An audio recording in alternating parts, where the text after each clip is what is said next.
चलिए आज की इस वीडियो में हम लोग एक्सटेंसिव और इंटेंसिव प्रॉपर्टीज को जानेंगे, heat capacity and further more. Extensive और इंटेंसिव प्रॉपर्टी होता क्या है? देखो,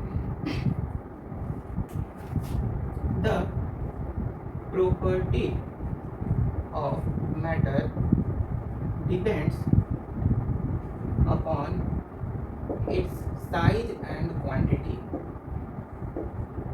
मतलब किसी भी मैटर का वो प्रॉपर्टी जो कि उसके साइज और उसके क्वांटिटी, साइज पे क्वांटिटी पे डिपेंड करता हो, ठीक है, उसको हम लोग क्या बोलेंगे? Extensive property. इसको क्या बोलेंगे? Extensive property. जैसे कि मेरा मास हो गया, volume, heat capacity, internal energy, ये सारे के सारे जो है किसमें आ जाएंगे? एक्सटेंसिव प्रॉपर्टीज में। अब कैसे बोल क्या रहा है? जो प्रॉपर्टी, कोई भी मैटर है, कोई भी मैटर जो है, मैटर का वो प्रॉपर्टी जो कि उसके साइज पे और उसके क्वांटिटी, क्वांटिटी मतलब नंबर पे डिपेंड करे, उसको हम लोग एक्सटेंसिव प्रॉपर्टी बोलते हैं। कैसे? देखो, ये मेरा एक सिस्टम है। इस सिस्टम में हमने क्या किया? एक लिक्विड लिया, ठीक है, कोई भी एक लिक्विड सब्सटेंस है। अब इस लिक्विड सब्सटेंस में क्या है कि इन लिक्विड सब्सटेंस का जो एटम्स हैं या जो मॉलिक्यूल्स हैं, इस लिक्विड में जो मॉलिक्यूल्स हैं, उन मॉलिक्यूल्स के बीच का जो फोर्स ऑफ अट्रैक्शन है वो क्या है? बहुत ज़्यादा कम होता है। लिक्विड मॉलिक्यूल्स के बीच में जो फोर्स ऑफ अट्रैक्शन होता है वो सॉलिड से लेस होता है, लेकिन गैस से ज़्यादा होता है। तो अब यहाँ पे ध्यान देना है, क्योंकि यहाँ पे मॉलिक्यूल्स क्या है? जैसे इसका नंबर ऑफ मॉलिक्यूल्स यानी क्वांटिटी क्या हो गया? Number of molecule. तो नंबर ऑफ मॉलिक्यूल्स इसमें क्या है? ज़्यादा, मोर नंबर ऑफ मॉलिक्यूल। अच्छा, नंबर ऑफ मॉलिक्यूल्स जितना ज़्यादा होगा उतना ज़्यादा मेरा क्या होगा? मास होगा। मास भी मेरा उतना ज़्यादा होगा, और जितना ज़्यादा मास होगा, जितने ज़्यादा नंबर ऑफ मॉलिक्यूल्स होंगे, उतना ज़्यादा मेरा वर्क फंक्शन होगा। क्योंकि यहाँ पे ये जो मॉलिक्यूल्स हैं ये क्या है? एक दूसरे से बहुत पास में है ना, बहुत सारे मॉलिक्यूल्स हैं और वो एक दूसरे के क्या है? एकदम पास में है, जिनके कारण उनके बीच में बहुत कम फोर्स ऑफ अट्रैक्शन है, लेकिन वो बहुत सॉलिड से थोड़ा सा कम है और गैसेस से बहुत ज़्यादा है। तो जो पार्टिकल्स हैं उसके अंदर, उनमें क्या होगा? वो एकदम एक दूसरे के ऊपर जो है रिवॉल्व करते रहेंगे, एक दूसरे के ऊपर स्लाइड करते रहेंगे, उनमें स्ट्रगलिंग बहुत ज़्यादा होगा पार्टिकल्स के बीच में, है ना, क्योंकि कम स्पेस है। और इसी स्पेस में, ये जो इतना स्पेस है, इसी स्पेस में मान लो बहुत सारे पार्टिकल्स हैं। अब ये सारे पार्टिकल्स जो इस स्पेस में है, ये सारे क्या होंगे? एक दूसरे में स्ट्रगल कर रहे होंगे, क्योंकि एक तो इसमें पार्टिकल्स का संख्या भी ज़्यादा है, जिसके कारण मास बढ़ता जा रहा है सिस्टम का। और अगर पार्टिकल्स का संख्या ज़्यादा है तो वो क्या हो जाएंगे? एक दूसरे में स्ट्रगल करेंगे, यानी कि वर्क फंक्शन होगा। यानी कि क्या होगा? मेरा वर्क फंक्शन होगा। वर्क फंक्शन क्या होगा? इंक्रीज करेगा कि डिक्रीज करेगा? स्ट्रगल कर रहे हैं, यानी कि वर्क फंक्शन इंक्रीज कर रहा है, तो वर्क फंक्शन इंक्रीज कर रहा है। और जब वर्क फंक्शन मेरा इंक्रीज कर रहा है और जब वो स्ट्रगल कर रहा है, तो उनके बीच में क्या डेवलप हो रहा है? हीट एनर्जी डेवलप हो रहा है। क्या डेवलप हो रहा है इसके कारण? Heat energy increases. Heat energy increase कर रहा है कि नहीं कर रहा है? हीट एनर्जी इंक्रीज कर रहा है। और जैसे जैसे मेरा हीट एनर्जी इंक्रीज कर रहा है, तो ये हीट एनर्जी कहाँ पे इंक्रीज कर रहा है? सिस्टम के अंदर, यानी कि डायरेक्टली मेरा कौन सा एनर्जी इंक्रीज कर रहा है? Internal energy of the system is increase कर रहा है, ठीक है। अब यहाँ पे हम इसका कारण देखें, उसके साइज पे, जो सिस्टम था उसके साइज पे भी डिपेंड कर रहा है, क्योंकि कम स्पेस है तो पार्टिकल्स जो है बहुत ज़्यादा स्ट्रगल कर रहे हैं। तो साइज पे देखें और क्वांटिटी पे देखें, यानी नंबर ऑफ मॉलिक्यूल्स। क्वांटिटी मतलब क्या हुआ? नंबर। तो यहाँ पे नंबर ऑफ मॉलिक्यूल्स पे देख लिए, साइज पे देख लिए, मास पे देख लिए, हीट कैपेसिटी पे देख लिए, इंटरनल एनर्जी पे देख लिए, और इन्हीं सारे फैक्टर्स के बेसिस पे मेरा एक्सटेंसिव प्रॉपर्टी फिट आउट होता है। समझ में बात है? अब इंटेंसिव प्रॉपर्टी को देखते हैं। अब इंटेंसिव प्रॉपर्टी देखते हैं। एक्सटेंसिव में हम लोग देखें कि साइज और क्वांटिटी, ये दो चीज़ पे मेरा एक्सटेंसिव प्रॉपर्टी डिपेंडेंट होता है। लेकिन इंटेंसिव प्रॉपर्टी जो है वो मेरा साइज और क्वांटिटी, इन दोनों पे मेरा इंटेंसिव प्रॉपर्टी डिपेंडेंट नहीं होता है। इनके अलावा इंटेंसिव प्रॉपर्टी मेरा डिपेंडेंट होता है प्रेशर पे, डेंसिटी पे और टेम्परेचर पे। प्रेशर पे, डेंसिटी पे और टेम्परेचर पे। अब इन तीनों पे कैसे डिपेंडेंट होता है उस चीज़ को समझते हैं। चलिए अब देखते हैं। जैसे कि बताया कि प्रेशर पे, टेम्परेचर पे और डेंसिटी पे, इन तीन चीज पे मेरा डिपेंड करता है इंटेंसिव प्रॉपर्टी, यानी the property of matter which does not depend on its size and quantity is known as intensive property. It depends upon pressure, density and temperature. अब देखते हैं कि कैसे डिपेंड करता है। तो इसमें टोटल 3 केस बन रहे हैं। पहला केस क्या बन रहा है? पहला केस ये बन रहा है कि जब यहाँ पे क्या है कि एक सिस्टम है, इस सिस्टम में क्या है, गैस है और ऊपर में क्या है, एक पिस्टन है।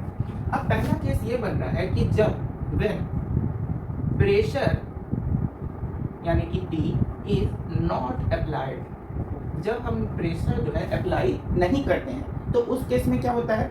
उस केस में हमको 3 फैक्टर को देखना है। पहला है हीट, दूसरा है टेम्परेचर और तीसरा है इंटरनल एनर्जी। तो जब प्रेशर अप्लाई नहीं कर रहे हैं तो अंदर का जो इंटरनल एनर्जी, जो हीट एनर्जी है वो क्या है? कांस्टेंट है। हीट एनर्जी कांस्टेंट है यानी कि Q का वैल्यू क्या होगा? 0। जब हीट एनर्जी मेरा कांस्टेंट है यानी जब प्रेशर अप्लाई नहीं हो रहा है, इस पिस्टन के द्वारा कोई वर्क डन नहीं हो रहा है, तो उस केस में हीट एनर्जी क्या है? कांस्टेंट है यानी Q का वैल्यू क्या हो जाएगा? 0। Q जो है वो हीट को रिप्रेजेंट करता है, T यानी टेम्परेचर और U मतलब इंटरनल एनर्जी। तो जब हीट एनर्जी कांस्टेंट है तो मेरा टेम्परेचर क्या चेंज करेगा? नहीं करेगा, तो टेम्परेचर भी मेरा क्या हो जाएगा? कांस्टेंट हो जाएगा। Q जो है वो कांस्टेंट है, T जो है वो कांस्टेंट है, तो इंटरनल एनर्जी मेरा चेंज कर जाएगा ना? नहीं चेंज करेगा। Q कांस्टेंट है, T भी कांस्टेंट होगा और इंटरनल एनर्जी भी कांस्टेंट होगा।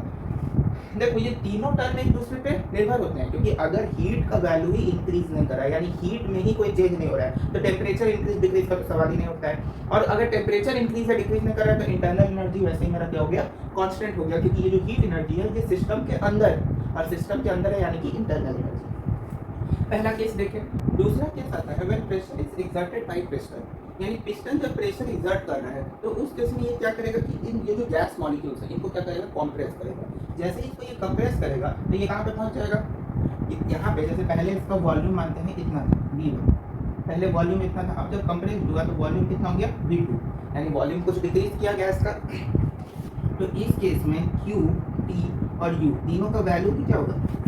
अब जैसे ही पिस्टन वर्क डन किया तो ये जो गैस मॉलिक्यूल है ये क्या करेंगे? पिस्टन पे फोर्स लगाएंगे, और ये जो पिस्टन है वो क्या कर रहा है? इन गैस मॉलिक्यूल्स पे फोर्स लगा रहा है। तो पिस्टन भी फोर्स लगा रहा है, गैस मॉलिक्यूल्स भी फोर्स लगा रहे हैं, दोनों के फोर्स लगने के कारण क्या जनरेट हो जाएगा? Heat energy. और हीट एनर्जी क्या हो जाएगा? उस केस में चेंज कर जाएगा। इस केस में हीट एनर्जी क्या होगा? मेरा चेंज करेगा। हीट एनर्जी अगर चेंज करेगा तो टेम्परेचर में भी मेरा कुछ चेंजिंग आएगा, या तो टेम्परेचर इंक्रीज करेगा या टेम्परेचर डिक्रीज करेगा। तो टेम्परेचर में भी कुछ चेंज आएगा, इंटरनल एनर्जी में भी कुछ चेंज आएगा। जब टेम्परेचर चेंज हो रहा है तो इंटरनल एनर्जी में मेरा क्या होगा? चेंज होगा। दूसरा केस समझ में आया। तीसरा केस ये होता है कि अगर हम इस सिस्टम पे क्या करें, हम इस सिस्टम को ऐसे ही प्रेशर तो एक्सर्ट कर ही ना, पिस्टन के द्वारा प्रेशर एक्सर्ट हो रहा है गैस मॉलिक्यूल्स वो तो हो ही रहा है, साथ ही साथ इस पॉइंट पे लाते हैं। जैसे इस पॉइंट पे हमने क्या किया? इस पॉइंट पे मैंने पिस्टन को फिक्स कर दिया। व्हेन पिस्टन इज फिक्स्ड, इस पॉइंट पे क्या किया कि पिस्टन को फिक्स कर दिए। अब जैसे ही पिस्टन को इस पॉइंट पे फिक्स करके हमने क्या किया कि एक एक्सटर्नल एनर्जी प्रोवाइड किया, यानी बाहर से जो है हम हीट एनर्जी दे रहे हैं। And external heat energy is given. पहले क्या किए कि पिस्टन को फिक्स किए, पिस्टन फिक्स हो गया, उसके बाद क्या किए कि बाहर से सिस्टम को क्या किए? हीट एनर्जी देने लगे। अब जैसे ही बाहर से पहले एक तो वैसे ही जगह कम है, गैस पार्टिकल्स एक दूसरे में वैसे ही स्ट्रगल कर रहे हैं और ऊपर से पिस्टन भी उन पे स्ट्रगल करवा रहा है, यानी उन पे प्रेशर लगाया हुआ है, और उसके साथ ही साथ बाहर से हीट एनर्जी भी उनमें जा रहा है। यानी कि एक तो ये मॉलिक्यूल्स जो है गैस के, स्पेस तो वैसे ही कम हो गया, पहले उनके पास इतना स्पेस था, अब स्पेस घट के इतना हो गया, क्योंकि पिस्टन जो है उनको नीचे की तरफ कंप्रेस कर दिया, तो स्पेस घट के कितना हो गया? इतना हो गया। अब इतने ही स्पेस में इतना पहले मॉलिक्यूल्स कितने थे? इतने। अब स्पेस घटा तो इतने मॉलिक्यूल्स को इसी जगह में पूरा क्या होना है? एकोमोडेट होना है। तो एकोमोडेट होने के लिए वो स्ट्रगल करेंगे, स्ट्रगल करने में क्या हो रहा है? वर्क डन हो रहा है, वर्क फंक्शन हो रहा है, जिसके कारण पिस्टन भी उन पे वर्क डन किया हुआ है, प्रेशर लगाया हुआ है, हीट एनर्जी भी मिल रहा है, वो लोग भी मॉलिक्यूल्स भी आपस में स्ट्रगल कर रहे हैं, जिसके कारण क्या होगा? उसके अंदर का सोचो हीट एनर्जी कितना ज़्यादा हाई होगा, क्योंकि पिस्टन भी वर्क डन किया हुआ है, हीट एनर्जी भी उसको दे रहे हैं, और उनके बीच में भी क्या हो रहा है? स्ट्रगल हो रहा है। तो हीट एनर्जी क्या होगा? बहुत ज़्यादा हाई होगा, और इतना ज़्यादा हाई होता है कि ये जो सिस्टम है ये मेरा बस्ट कर जाता है, फट जाता है। ब्लास्ट कर जाता है। तो इस केस में मेरा Q का वैल्यू क्या होगा, वेरी हाई। Q जो है वो मेरा बहुत ज़्यादा हाई होगा। अगर हीट एनर्जी बहुत ज़्यादा हाई है तो टेम्परेचर भी क्या होगा, वेरी हाई। और टेम्परेचर जब बहुत ज़्यादा हाई है तो इंटरनल एनर्जी भी क्या होगा, वेरी हाई। तो ये 3 केस, पहला, दूसरा और तीसरा, ये 3 केस में हमको इंटेंसिव प्रॉपर्टी को समझना था कि प्रेशर पे भी देखिए कैसे डिपेंड कर रहा है, जब पिस्टन से प्रेशर दे रहे हैं। टेम्परेचर पे तो दिख ही रहा है कैसे कैसे डिपेंडेंट कर रहा है टेम्परेचर पे। और जैसे जैसे वॉल्यूम कट रहा है, मास कट रहा है, तो डेंसिटी भी अपने आप क्या हो रहा है, क्योंकि डेंसिटी क्या होता है, density equal to mass by volume. तो वॉल्यूम क्या हो रहा है, डिक्रीज कर रहा है। वॉल्यूम जैसे जैसे डिक्रीज कर रहा है, यानी नंबर ऑफ पार्टिकल्स तो उतना ही है, वॉल्यूम डिक्रीज करता जा रहा है, तो डेंसिटी भी में भी कुछ चेंजेस आते जाएंगे। तो डेंसिटी पे देख लिए, टेम्परेचर पे देख लिए, प्रेशर पे देख लिए। अब यहाँ पे हम लोग जानते हैं हीट कैपेसिटी कि हीट कैपेसिटी क्या होता है। देखो ये मेरे पास एक कोई सिस्टम है, क्लोज सिस्टम। इस क्लोज सिस्टम के अंदर हमने एक लिक्विड डाला। अब इस लिक्विड का जैसे इसमें हम क्या कर रहे हैं कि हीट एनर्जी प्रोवाइड कर रहे हैं, प्रोवाइडिंग हीट एनर्जी, यानी कि Q, हीट एनर्जी Q जो है प्रोवाइड कर रहा है। तो इसका जो अंदर का जो इंटरनल टेम्परेचर होगा, जो सॉरी इंटरनल एनर्जी होगा, अंदर का जो इसका इंटरनल एनर्जी होगा वो क्या करेगा, इंक्रीज करेगा। और जब इंटरनल एनर्जी इसके अंदर का क्या करेगा, इंक्रीज करेगा, इसका मतलब क्या है कि टेम्परेचर में चेंज आएगा। यानी कि जब हम हीट देते हैं किसी भी बॉडी में, जब हम सिस्टम में हीट देते हैं तो उसके अंदर का इंटरनल एनर्जी क्या करता है, इंक्रीज करता है। और इंटरनल एनर्जी इंक्रीज करता है मतलब कि टेम्परेचर में चेंज आता है। यानी कि यहाँ से हम एक कंक्लूजन निकाल सकते हैं कि जो Q है यानी हीट एनर्जी है वो डायरेक्टली प्रोपोर्शनल है डेल्टा T के। यानी जितना ज़्यादा हीट एनर्जी होगा उतना ज़्यादा टेम्परेचर में चेंज आएगा। तो इसी को हम लोग बोलते हैं इस हीट कैपेसिटी। अब जितना ज़्यादा चेंज आएगा, अब इस प्रोपोर्शनैलिटी के साइन को हटाने के लिए एक कोफिशिएंट देते हैं। उस कोफिशिएंट को हम लोग रिप्रेजेंट करते हैं C से, C इंटू डेल्टा T। ये जो कोफिशिएंट प्रोपोर्शनैलिटी साइन है इसको हटाने के लिए एक कोफिशिएंट देते हैं, दैट कोफिशिएंट इज C। इस C का मतलब ये जो C होता है इसी को बोलते हैं हीट कैपेसिटी। और ये जो C है वो किस किस चीज़ पे डिपेंड करता है, तो पहला है साइज पे डिपेंड करता है, दूसरा मेरा फॉर्मूलेशन यानी कंपोजिशन पे डिपेंड करता है, फॉर्मूलेशन पे डिपेंड करता है, फॉर्मूलेशन यानी कि कंपोजिशन पे डिपेंड करता है। तीसरा चीज़ जिस पे मेरा C डिपेंड करता है वो है मास, क्योंकि साइज और कंपोजिशन पे डिपेंड कर रहा है तो मास पे डिपेंड करेगा। और चौथा चीज़ जिस पे डिपेंड करता है वो है नेचर ऑफ मीडियम। चौथा चीज़ किस पे डिपेंड करता है, नेचर ऑफ मीडियम, यानी किस मीडियम में वो सब्सटेंस है उस पर भी वो डिपेंड करता है। तो this is known as heat capacity. इसी को क्या बोलते हैं हम लोग, हीट का कैपेसिटी बोलते हैं। अब यहाँ पे देख रहे हैं कि ये जो टेम्परेचर में जो चेंज हो रहा है वो हीट कैपेसिटी में क्या हो रहा है, मल्टीप्लाई हो रहा है। यानी कि इस केस में मतलब इसमें किसी भी तरीके से हीट जो है वो डिक्रीज नहीं करेगा, यहाँ पे हीट हमेशा क्या करेगा, इंक्रीज करता रहेगा, क्योंकि मल्टीप्लाई में। अगर हम C का जो वैल्यू है, C जो है क्योंकि वो एक कोफिशिएंट है, कांस्टेंट नहीं है, एक कोफिशिएंट है। यहाँ पे प्रोपोर्शनैलिटी का साइन जैसे हम लोग हटाते हैं तो कांस्टेंट होता है, लेकिन यहाँ पे कांस्टेंट नहीं है, ये क्या है, एक कोफिशिएंट है जिसका नाम क्या है, हीट कैपेसिटी। तो अगर क्योंकि कांस्टेंट नहीं है तो C का वैल्यू अगर हम कुछ करके लार्ज करते हैं, मतलब C के वैल्यू को अगर कुछ हल्का सा हम इंक्रीज करते हैं तो जो हीट होगा, यानी ये जो हीट होगा इसमें भी बहुत स्लाइटली इंक्रीजमेंट आएगा कि नहीं आएगा। जब C का वैल्यू हम बहुत थोड़े से इंक्रीज कर रहे हैं तो उस केस में इस हीट में भी इंक्रीजमेंट आएगा कि नहीं आएगा। यानी कि Q का वैल्यू भी इंक्रीज करेगा लेकिन स्लाइटली इंक्रीजेस, Q का वैल्यू भी स्लाइटली इंक्रीज करेगा। अच्छी बात है। तो Q जब स्लाइटली इंक्रीज करेगा इसका मतलब क्या हो रहा है, इसका मतलब ये हो रहा है कि हीट कैपेसिटी जो है, हीट कैपेसिटी यानी C जो है वो डायरेक्टली प्रोपोर्शनल है किसके, अमाउंट ऑफ सब्सटेंसेस। हीट जो है वो डायरेक्टली प्रोपोर्शनल है किसके, अमाउंट ऑफ सब्सटेंसेस। और इसी अमाउंट ऑफ सब्सटेंस को हम लोग बोलते हैं 1 मोल। मोलर कंसेप्ट याद है, मोल कंसेप्ट, उसमें मोलरिटी पढ़े थे। 1 मोल में 6.022 × 10⁻23 यानी एवोगैड्रो नंबर के अकॉर्डिंगली 1 मोल में पार्टिकल होते हैं। किसी भी कंपाउंड, किसी भी सब्सटेंस के 1 मोल में कितना पार्टिकल होता है, तो एवोगैड्रो नंबर के बराबर होता है। तो यहाँ पे हीट कैपेसिटी वही बोलता है कि 1 मोल ऑफ सब्सटेंस जो है, 1 मोल ऑफ सब्सटेंस में जब कुछ चेंज होता है 1 डिग्री सेल्सियस जो टेम्परेचर है 1 मोल ऑफ सब्सटेंस में इंक्रीज करना है।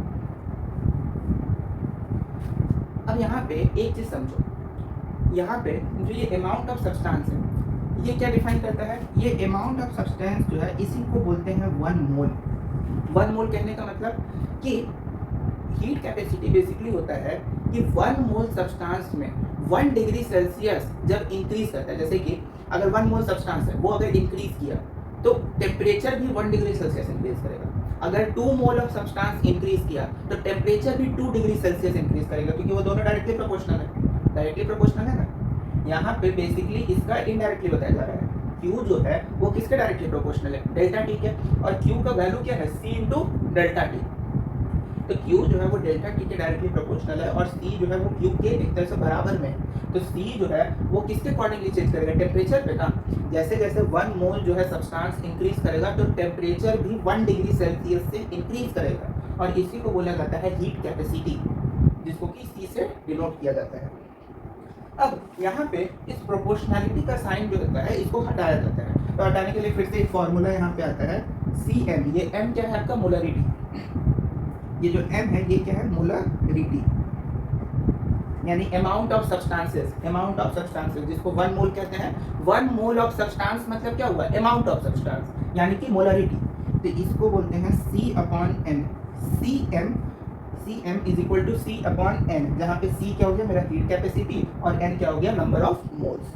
तो हमने अभी तक क्या देखा कि जो Q था, Q यानी हीट, वो किसके स्टेज पे अभी तक डिपेंड किया, पहले वो जो है केवल C और डेल्टा T, यानी कि पहले जो है हीट जो है हीट कैपेसिटी पे, टेम्परेचर पे डिपेंड करता था, लेकिन अब किस पे और डिपेंड करने लगा, मोलरिटी पे। तो इनटू M। तो यहाँ से एक और फॉर्मूला निकल गया कि Q is equal to C into change in temperature into molarity. Molarity बोल रहे हैं या इसको मास भी बोल सकते हैं। ये मेरा मास है यानी मोलरिटी, ये चेंज इन टेम्परेचर है, ये क्या है, चेंज इन टेम्परेचर, और ये मेरा क्या हो गया, हीट कैपेसिटी। तो यहाँ पे जो हम चीज बताए ना, हीट कैपेसिटी का 1 मोल ऑफ सब्सटेंस जो है 1 डिग्री सेल्सियस से जब इंक्रीज करता है तो उसी को हीट कैपेसिटी बोलते हैं। यानी अमाउंट ऑफ सब्सटेंस मतलब यहाँ को रिलेट करो, जैसे अमाउंट ऑफ सब्सटेंस बोले, इसको हम क्या बोले, अमाउंट ऑफ सब्सटेंस को 1 मोल। इसका मतलब ये हुआ कि जैसे अमाउंट ऑफ सब्सटेंस जो हम बोले, और इसका मतलब हो गया mole of substance, mole of substance. तो यहाँ पे देखो ना, मोल मतलब क्या हुआ, मोल मतलब हुआ अमाउंट। मोल मतलब क्या हुआ, अमाउंट हुआ, यानी अमाउंट ऑफ सब्सटेंस को ही हम 1 मोल इसलिए बोल रहे थे क्योंकि यहाँ पे 1 ही मोल है। 1 mole of substance, heat capacity में यही चीज होता है कि जब 1 अमाउंट ऑफ सब्सटेंस, यानी 1 अमाउंट यानी कि क्या, मोल, तो 1 मोल ऑफ सब्सटेंस जब 1 डिग्री सेल्सियस टेम्परेचर से इंक्रीज करता है तो उसी को हीट कैपेसिटी बोलते हैं। समझे, जैसे 1 मोल है, 1 मोल, तो 1 मोल में कितना हो गया, 1 डिग्री सेल्सियस। 2 मोल होता तो 2 मोल में कितना हो जाएगा, 2 इंटू 1 डिग्री सेल्सियस, यानी कि 2 डिग्री सेल्सियस। 3 मोल में कितना हो जाएगा, 3 मोल में हो जाएगा 3 इंटू 1 डिग्री सेल्सियस, यानी कि 3 डिग्री सेल्सियस। तो 8 डिग्री सेल्सियस से यहाँ पे इंक्रीज कर रहा है। चलिए अब हम जानते हैं CP और CV इन दोनों में रिलेशन। अच्छा, पहले से ही स्टार मार्क टर्म्स और कंडीशन बता देते हैं कि ये चीज जो है यानी रिलेशन, इसका डेरिवेशन क्लास 12 के केमिस्ट्री में पूछ सकता है। पहली चीज, यानी 12th क्लास में रिलेशन CP और CV दोनों में क्या रिलेशन है, इस रिलेशन का डेरिवेशन क्लास 12th में पूछ सकता है, इसलिए डेरिवेशन हम पूरा करेंगे, उसको कॉपी में अच्छे से नोट कर लीजिएगा। Relation between CP and CV, CP मतलब होता है constant pressure, heat capacity at constant pressure. CV मतलब होता है heat capacity eight constant volume. अब यहाँ पे एक चीज हम लोग जानते हैं कि जो प्रेशर होता है वो वॉल्यूम के इनवर्सली प्रोपोर्शनल होता है, यानी जैसे जैसे प्रेशर का वैल्यू इंक्रीज करेगा वॉल्यूम डिक्रीज करेगा, और वॉल्यूम का वैल्यू जैसे जैसे इंक्रीज करेगा प्रेशर का वैल्यू धीरे धीरे डिक्रीज करेगा। इसका हम लोग कैसे जाने थे, पिस्टन वाले से।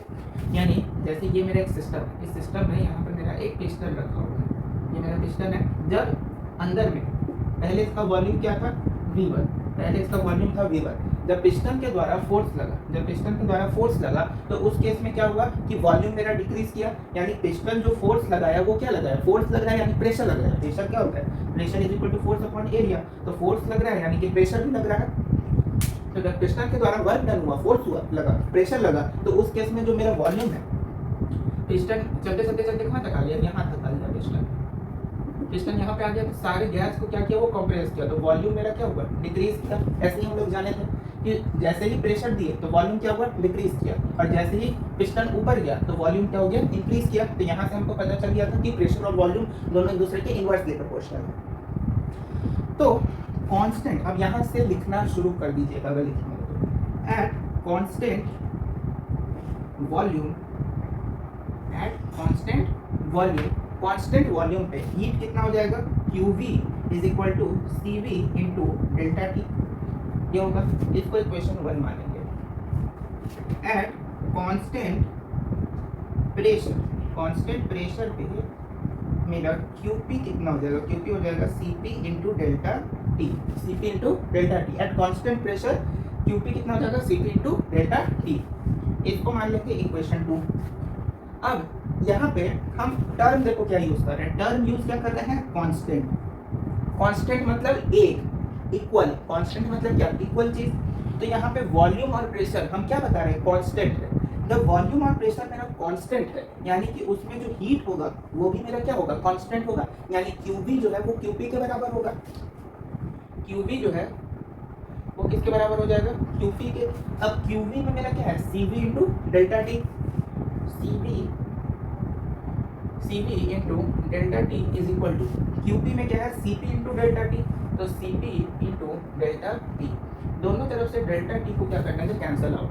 CV में से CP इधर आ जाएगा, CV minus CP is equal to क्या हो जाता है, 0 होता है, लेकिन यहाँ 0 नहीं देते हैं, यहाँ पे 0 की जगह आ जाता है R क्या था, याद करो यूनिवर्सल गैस कांस्टेंट। यहाँ पे R क्या है, यूनिवर्सल गैस कांस्टेंट है। R क्या है, यूनिवर्सल गैस कांस्टेंट है, जिसका वैल्यू हमने क्या बताया था, 5600। अगर नहीं बताया तो जान लो कि यूनिवर्सल गैस कांस्टेंट का वैल्यू कितना होता है, 5600। तो this is your relation between CV, CP and R।